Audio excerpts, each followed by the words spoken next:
శ్రీ అపీతకుచాంబా సమేత అరుణాచలేశ్వరాయ నమః. ఓం నమో భగవతే శ్రీరమణాయ. ఓం సుందరేశాయ నమః. అరుణాచలమనుచు స్మరించు వారల అహము నిర్మూలింపుము అరుణాచల. శ్రీ శివనిధి శివాలయాలు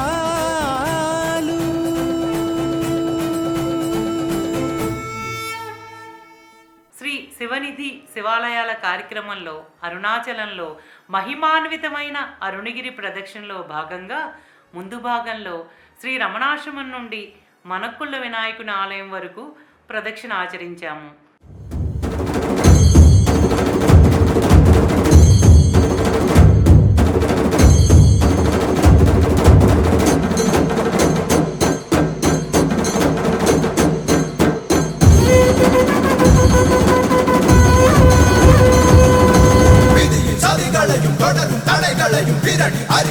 சதாசிவா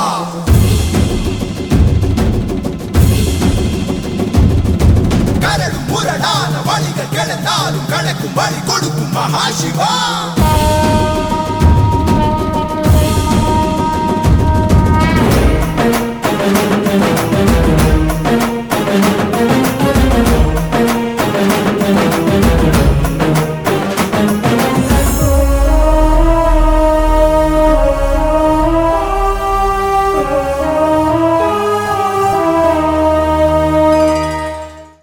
భాగంలో మనక్కుళ్ళ వినాయకుని ఆలయం నుండి ప్రతి సంవత్సరం అపీతకుచాంబా సమేత అరుణాచలేశ్వరుడు అరుణగిరి స్వీయ ప్రదక్షిణకు వచ్చినప్పుడు ఈ మనక్కుళ్ళ వినాయకుని ఆలయం వద్ద ఆగి భక్తులు సమర్పించే నీరాజనాలు అందుకుని అనుగ్రహ ఆశీస్సులను ప్రసాదిస్తారు.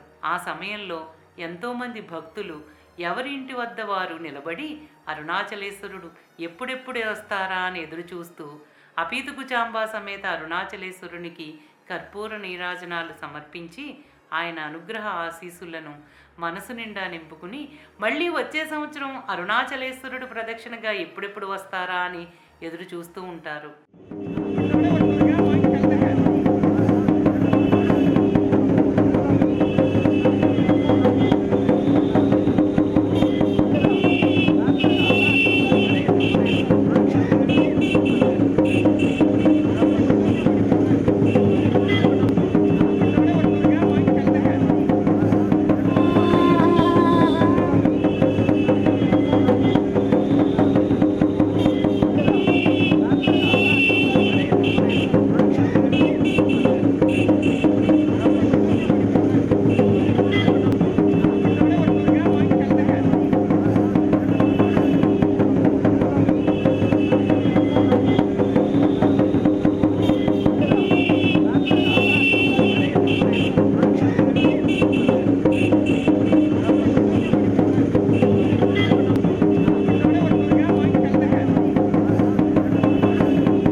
అరుణాచల శివ అరుణాచల శివ అరుణాచల శివ అరుణాచల అరుణాచల శివ అరుణాచల శివ అరుణాచల శివ అరుణాచల.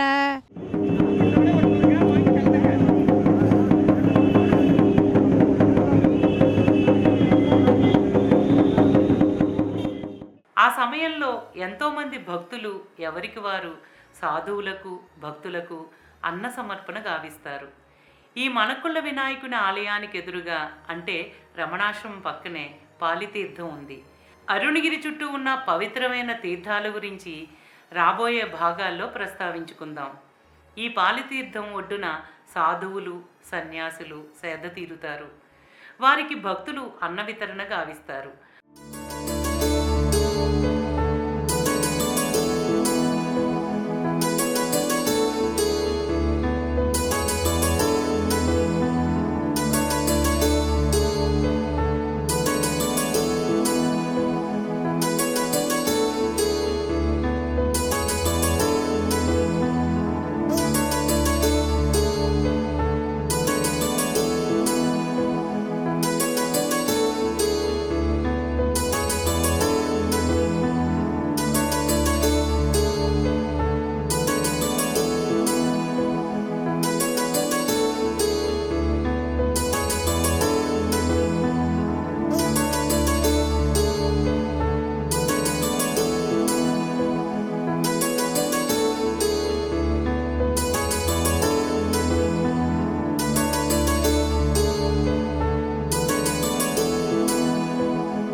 ఎంత విశ్వాసంతో ఉత్సాహంగా అరుణగిరి ప్రదక్షిణను ఆచరిస్తారంటే మండు వేసవిలో కూడా తమ పిల్లలను ఎత్తుకుని పాదరక్షలు లేకుండానే నడుస్తారు.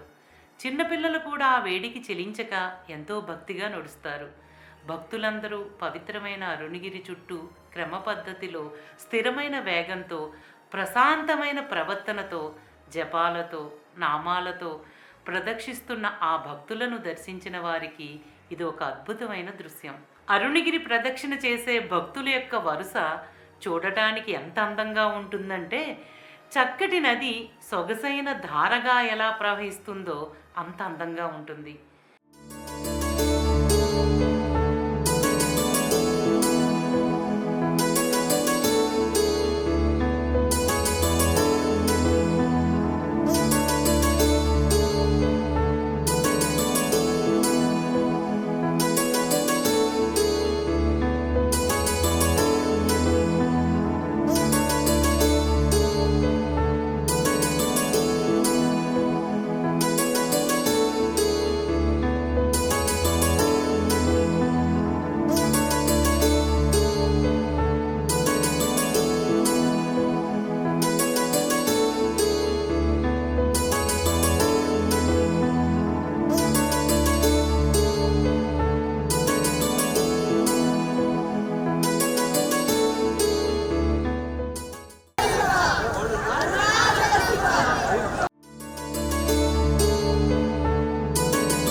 పౌర్ణమి భక్తులు అనేక లక్షల సంఖ్యలో అరుణగిరి ప్రదక్షిణ చేసి వారి జీవితాలను ధన్యం చేసుకుంటారు.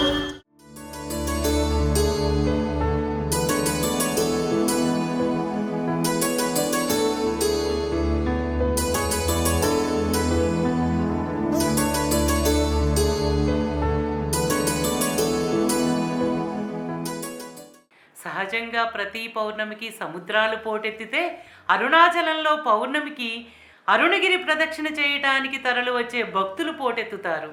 వారిని చూసి చంద్రుడు మరింత ప్రకాశవంతంగా వెలుగొందుతూ ఉంటారు.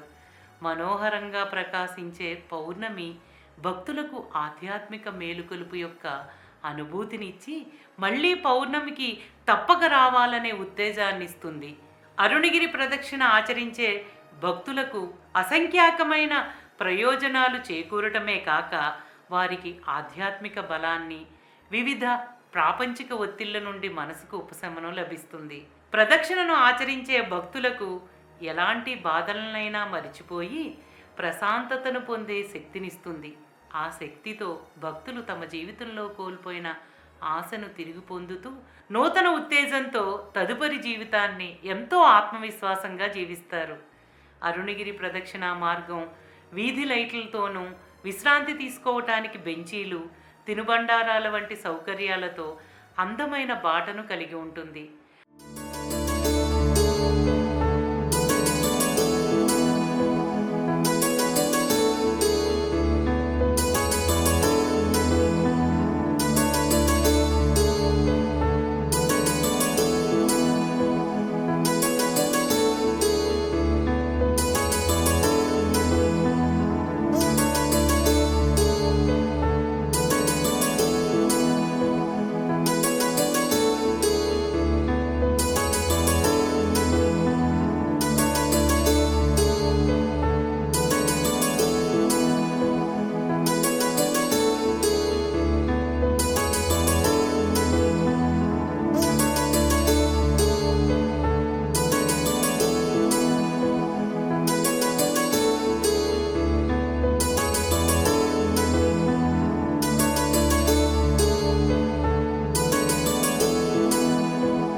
రమణాశ్రమానికి పడమర వైపున ఉన్న ప్రదేశాన్ని పల్లాకొత్తు అని పిలుస్తారు. ఈ ప్రదేశంలో భగవాన్ తల్లిగారైన అలగమ్మ గారి సమాధి ఏర్పడే వరకు ఈ పల్లాకొత్తు ప్రాంతమంతా ముళ్ళ పొదలతోనూ సమాధులతోనూ నిండి నిర్మానుషంగా ఉండేది. భగవాన్ తల్లిగారి సమాధి ఇక్కడ నిర్మించబడి భగవాన్ ఈ ప్రదేశంలో నివసించడం ప్రారంభించిన తర్వాత ఈ ప్రదేశం యొక్క రూపురేఖలు మారిపోయినాయి. మరుభూమి కాస్త ఆధ్యాత్మిక నందనవనంగా మారింది.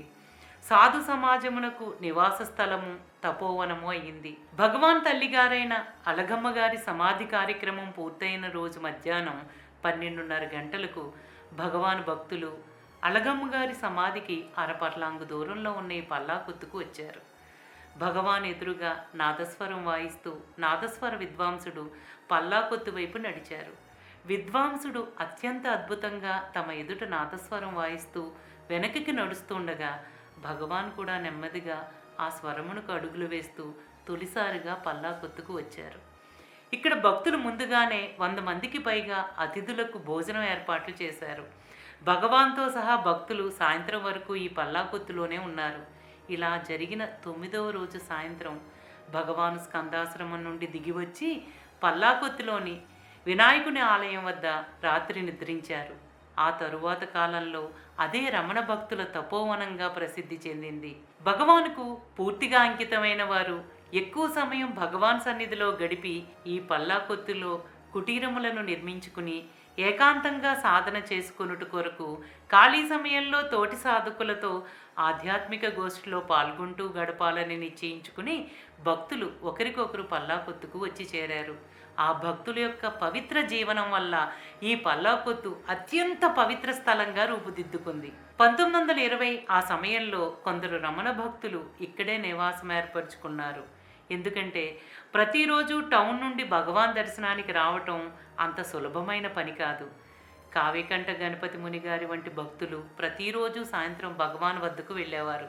అలా మొదటిగా కావికంఠ గణపతి ముని గారు పల్లాకొత్తులో నివాసం ఏర్పరచుకున్నారు. ఆ తరువాత బివి నరసింహస్వామి గారు, డాక్టర్ శివరావు గారు, కోహెన్, గైహేగ్, విశ్వనాథ స్వామి, పాల్ బ్రంటన్, యోగి రామయ్య గారు, మునగాల వెంకట్రామయ్య గారు, మురుగునార్, రామనాథ బ్రహ్మచారి, లక్ష్మణస్వామి, జగదీశన్, ఆనందమ్మాల్ వీరందరూ గొప్ప తపోనిధులు కావటం వల్ల ఈ ప్రదేశం అంతా తపోవనమైంది. వీరందరూ చిన్న చిన్న గుడిసెలను ఏర్పాటు చేసుకుని నిత్యము భగవాన్ సేవలో అంకితమయ్యి తమ జీవితాలనే తరింపచేసుకున్నారు. పాల్ బ్రంటన్ ఉన్న పెంకుటింట్లో కొంతకాలం పాటు చాలామంది భక్తులు నివసిస్తూ వచ్చారు. తరువాత జర్మనీకి చెందిన మిస్ హెల్గా ఆ ఇంటిని పునరుద్ధరించి అందులో నివసిస్తూ అనేక సామాజిక సేవా కార్యక్రమాలను నిర్వహించారు. విగ్రహములకు సంబంధించిన శాస్త్రములను అధ్యయనం చేసిన హెల్గా శిథిలావస్థలో ఉన్న పల్లాకొత్తు వినాయకుని ఆలయాన్ని పునరుద్ధరించి దానికి కుంభాభిషేకం జరిపించారు. అక్కడున్నవారు వినాయకుడిని పూజించడానికి కావలసిన పువ్వుల కొరకు ఒక చిన్న పూల తోటను పెంచారు. పర్వదినాలలో ఈ పరిసర ప్రాంతాలలోని సాధువులకు భోజనాలను ఏర్పాటు చేశారు. ఈ వినాయకుని ఆలయానికి పక్కనే ఒక ఉచిత గ్రంథాలయాన్ని కూడా ఏర్పాటు చేశారు. ఈ విధంగా ఈ పల్లాకొత్తు ప్రదేశమంతా ఆధునిక తపోవనమై విరాజిల్లింది. పరిణితి చెందిన భక్తులు, భగవాన్ శిష్యులు ఆయన సన్నిధిలో జీవిస్తూ ఈ పరమపావనమైన ప్రదేశంలో నివసిస్తూ సాధనలో తరించారు. ఈ వినాయకుని ఆలయం పక్కనే సప్త ఋషులలో ఒకరైన అగస్త్యముని ఏర్పరిచిన అగస్త్య తీర్థం భక్తులకు, సాధువులకు ఎంతో ఉపయోగకరంగా ఉంటుంది. ఇప్పటికీ ఎంతోమందికి తెలియని తపోభూమి అయిన ఈ పల్లాకొత్తు ప్రదేశాన్ని భక్తులందరూ తప్పక దర్శించుకుని తరించాలని కోరుకుంటున్నాను.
రమణాయ.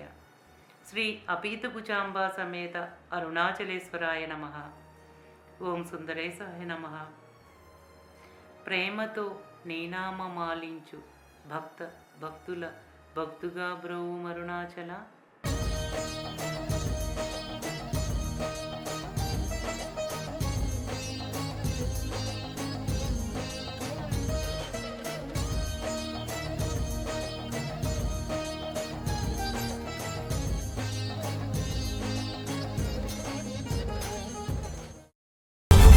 శ్రీ